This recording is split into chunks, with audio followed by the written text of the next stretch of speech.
1988 வருடம். திலீப்புக்கு 21 வயது. விளம்பரத்துறையிலும் திரை இசை வாசிப்பதிலும் செம பிஸி.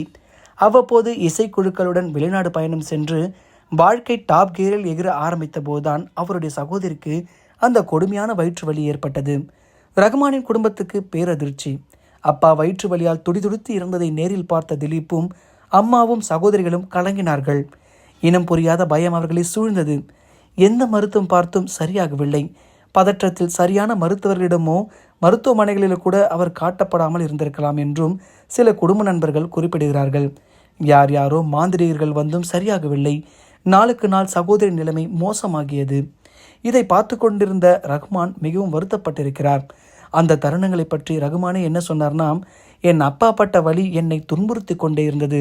வேலூர் சிஎம்சி, சென்னை விஜயா ஹாஸ்பிட்டல்னு ஏறக்குறைய 9 ஹாஸ்பிட்டல்களுக்கு அவரை மாற்றி மாற்றி தூக்கிட்டு போயிட்டு இருந்தோம். படுத்தபடியாக கிடக்கிற அப்பாவை பார்க்க நிறைய பாதிரியார்கள் வருவாங்க, ஜெபம் செய்வாங்க, நிறைய இந்து சாமியார்களும் வருவாங்க, மந்திரிச்சு விடுவாங்க, பிரார்த்தனைகள் செய்வாங்க. எதுவுமே சரியாகலை. கடைசியாக சில முஸ்லீம் குருமார்களும் வந்தாங்க. ஆனால் அப்பா எங்களை விட்டுட்டு போயிட்டாரு. அப்பாவின் கொடுமையான கடைசி காலங்களை நேரில் பார்த்திருந்த திலீப் அவர் மரணத்துக்கு பிறகு ஒரு கட்டத்தில் நாத்திகராகவே மாறியிருந்தார். கடவுள் என்று ஒருவர் இருந்திருந்தால் அப்பா இத்தனை இளம் வயதில் இருந்திருப்பாரா என்பதே அவர் மனதில் உறுத்தலாக இருந்த ஒரு கேள்வி. இப்போது மீண்டும் அதே நோய் சகோதரியிடம் முழு வேகத்தில் திரும்பி வந்ததும் அவர் மனதில் வேறுவித குழப்பங்கள். இது எதேச்சையா நடப்பதா அல்லது கடவுள் அல்லது ஏதோ ஒரு சக்தி எழுதும் திரைக்கதையில் ஒன்றா? ரகுமான் தொடர்கிறார். என் டீனேஜ் பருவங்களால் சில நாட்கள் கடவுள் இல்லைன்னு நம்பினேன். அந்த அளவுக்கு மனசு வெறுத்து போயிருந்தது. கடவுள் இல்லைன்னு நினச்சாலுமே மனசுக்குள்ள ஏதோ ஒரு வெறுமை. அப்புறம் ஒரு கட்டத்தில் நம்ம செலுத்துகிற ஒரு சக்தி இல்லாமல் நம்மளால் நிச்சயம் இயங்க முடியாதுன்னு தோணுச்சு. அப்போது தான் என் சகோதரி அந்த நோய் தாக்கியது. நான் அதிர்ஞ்சு போயிட்டேன். ஆனால் என் சகோதரி நோய் ஒரு மிராக்கல் மாதிரி ஒருத்தர் மூலமாக குணமானது. என்ன நடந்தது? யார் அவர்? ஷேக் அப்துல் காதிர் ஜிலானி சாஹிப், பிர்காத்ரி என்று அறியப்பட்டவர். அப்படின்றவர் திலீப்பின் நோயுற்ற சகோதரியை காண வந்ததாகவும் அவர் செய்த பிரார்த்தனைகளை சகோதரி அதிசயமாக நோய் நீங்கி உயிர் பெற்று எழுந்தார் என்றும் ரகுமானின் குடும்பத்தினர் குறிப்பிடுகிறார்கள். இந்த திடீர் மாறுதல் திலீப்பை ஆச்சரியத்துக்கு உள்ளாக்கியது. அவரால் நம்ப முடியவில்லை. சகோதரின் பிணி நீக்கம் பிர்காத்ரி கடவுளிடம் முறையிட்டு கொண்டு வந்த ஒரு அதிசயமாகவே அவர்க்கப்பட்டது. சகோதரி குணமானதை தொடர்ந்து பிர்காத்ரி திலீப்பின் குடும்ப நண்பராகவும் வழிகாட்டியாகவும் மாறினார். இங்கே மற்றொரு விஷயத்தையும் குறிப்பிட வேண்டும். திலீப் தன் இசை வேலைகளில் மிக கடுமையான உழைப்பை காட்டிக் கொண்டிருந்த நேரம் அது.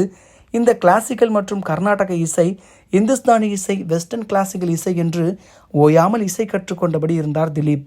லண்டன் ட்ரினிட்டி கல்லூரியிலும் மேற்கத்திய கிளாசிக்கல் இசையில் பட்டயத்தையும் முடித்துவிட்டார். அவருடைய இசை கூர்த்தீட்டப்பட்ட கத்தியாக மினுமினுக்க ஆரம்பித்தது. மதம் பற்றி தீவிரமாக யோசிக்கக்கூட முடியாதபடி இசைப்பணிகளில் அவர் மூழ்கடித்து கொண்டிருந்தார். நடுநடுவே பிர்காத்ரி தரும் ஆன்மீக சொற்பொழிவுகளையும் கேட்டபடி இருந்தார். அதில் முக்கியமான அறிவுரை, கடவுள் என்பது ஒருவரே, அவரை நோக்கி செய்யும் பிரார்த்தனை உனக்குள் இருக்கும் உன்னை சத்தம் செய்கிறது. இப்படிப்பட்ட கருத்துக்கள் திலீப்பின் மனதுக்கு அமைதியை தருவதாக தோன்றியது. நாட்கள் செல்ல செல்ல பிர்காத்ரியின் தாக்கம் திலீப்பின் மனநிலையும் மதம் பற்றிய எண்ணங்களிலும் பெரிய மாற்றத்தை ஏற்படுத்தினாலும் மதமாற்றம் என்கிற அடுத்த கட்டத்தை பற்றி அவர் உடனே சிந்திக்கவில்லை. அதற்கான நேரமும் இல்லை. வேறு ஒரு சம்பவம் தான் அவரை இதை நோக்கி அழைத்துச் சென்றது. ரகுமானே அதை பற்றி சொல்கிறார். அப்போ நான் ஒரு ரெக்கார்டிங்காக மலேசியாவில் இருந்தேன். திடீர்னு ஒரு நாள் கனவுல பெரியவர் ஒருவர் வந்தார். என்னை இஸ்லாம் மதத்துக்கு மாறுன்னு சொன்னார். எனக்கு அது புரியலை. ஏதோ ஒரு கனவுன்னு விட்டுட்டேன். ஆனால் மறுபடியும் அந்த கனவு தொடர்ந்து வந்துக்கிட்டே இருந்தது. அது ஏதோ ஒரு டிவைன் செய்தின்னு நினச்சேன். அம்மாவிடம் வந்து அந்த கனவை பற்றி சொன்னேன். கடவுள்கிட்ட இருந்து வந்த செய்தியை மறுக்கக்கூடாதுன்னு சொன்னாங்க. அப்பா இருந்து அம்மாவுடன் தர்காக்களுக்கு போக ஆரம்பித்தேன். நிறைய முஸ்லீம் குருமார்களை சந்தித்தேன். எனக்கு மதம் பற்றி பல வெளிச்சங்கள் கிடைத்தது. கொஞ்ச நாட்கள்லேயே என் குடும்பத்தில் எல்லோருமே இஸ்லாம் மதத்துக்கு மாறிட்டோம். பிர்காத்ரியின் ரகுமானின் முதல் இஸ்லாமிய குரு தன் இல்லத்தில் ரகுமான் கட்டிய பஞ்சதன் ஸ்டுடியோவுக்கான இடத்தை தேர்வு செய்து கொடுத்ததும் பிர்காத்ரி தான். 5 விரல்களுக்கான தனிப்பட்ட செயல்களை குறிக்கும் இஸ்லாமிய வார்த்தைகள் தான் பஞ்சதன் என்கிறார் ரகுமானின் தாயார் கரிமா பேகம். பிர்காத்ரியின் மறைவுக்கு பிறகு மெஹூப் ஆலம், முகமது யூசப் பாய் போன்றவர்கள் ரகுமானோட குருமார்களாக வந்தார்கள். இப்போது கடப்பா மாலிக். பொதுவாக திரையுலகில் முஸ்லீமாக இருப்பவர்கள் கூட வேறு மதத்து பெயர்களை வைத்துக்கொண்டு வேலை பார்த்த காலகட்டத்தில் அதற்கு நேர்மாறாக இந்து பெயரிலிருந்து முஸ்லீம் பெயருக்கு மாறியதாக குறிப்பிடுகிறார் ரகுமான். ரோஜா ஆல்பத்தில் கூட அவருடைய பெயர் முதலில் திலீப் என்றுதான் குறிப்பிட்டிருந்தது. திலீப்பின் தாயாதான் கடைசி நிமிடத்தில் மனிதத்தை சென்று பார்த்து அந்த பெயரை வேறொரு இஸ்லாமிய பெயருக்கு மாற்றச் சொன்னார். திலீப் ஹேஆர் ரகுமான் ஆனது அப்போதுதான். எப்படி அந்த பெயர் வந்தது? மதமாற்றம் நிகழ்ந்தவுடன் திலீப் என்கிற பெயரையும் மாற்ற வேண்டிய சூழ்நிலை.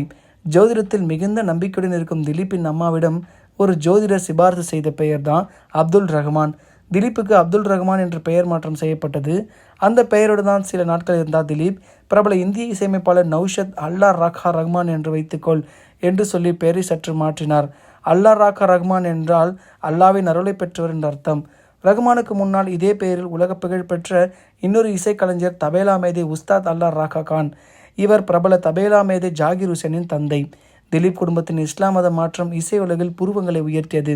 ரோஜாவின் சூப்பர் ஹிட் எல்லோரையும் மௌனமாக்கியது.